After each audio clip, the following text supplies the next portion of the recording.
Is everybody ready to get rid of Joe Biden? Amen, right?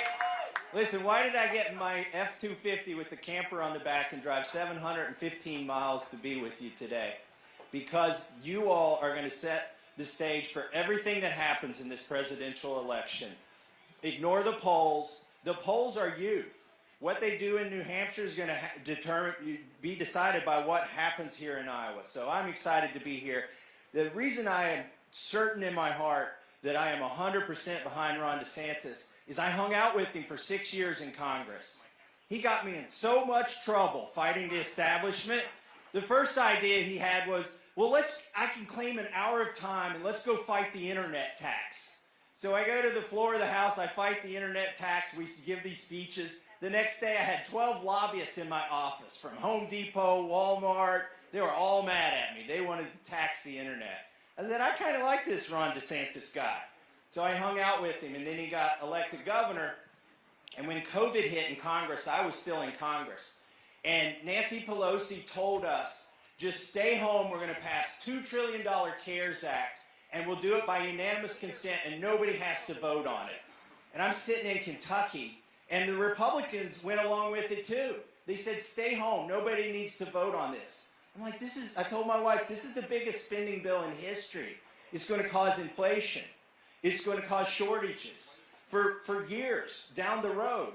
And oh, by the way, if truckers are working and nurses are working and that guy at the grocery store is bagging groceries today, why the heck isn't Congress working? So I got in my car and I drove all night, and I got there the next morning to object. And I got a call. I was waiting on the floor of the House to make the objection. I got a call from Donald Trump. I let it go to voicemail because I was busy. I got another call from Donald Trump. I go to voicemail. The fourth time, somebody called me and said, you're in trouble. You need to call the president back. So I called the president back. While I'm on the floor getting ready to object to the CARES Act, I cannot wait to beat Nancy Pelosi at the Supreme Court.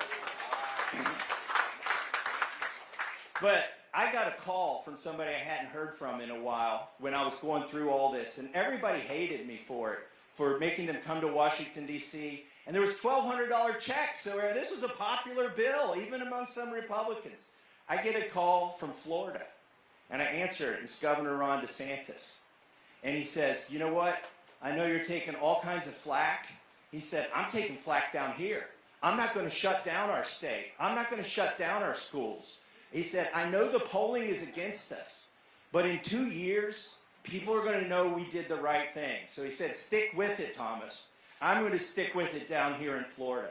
And I thought, this is amazing. A politician who can think years into the future, even past his next election, and he's doing the right thing, not because it's popular, but because he knows it's going to cause inflation if it doesn't. He knows the kids in his state won't get a decent education if he goes along with everybody else, all the other Republicans and Democrats. Here's a guy swimming upstream for the good of the people that he represents. And at that moment, I thought, man, I hope this guy runs for president, because we need that kind of leadership in the White House. We need somebody who's decisive but not impulsive. And Ron DeSantis, I can tell you what's in his heart. It's pure gold. He cares about people. He's got the sharpest mind of anybody I ever served with in Washington, D.C. So it's my honor to introduce the next first family of the United States of America, Ron DeSantis, his wife Casey, and their beautiful children.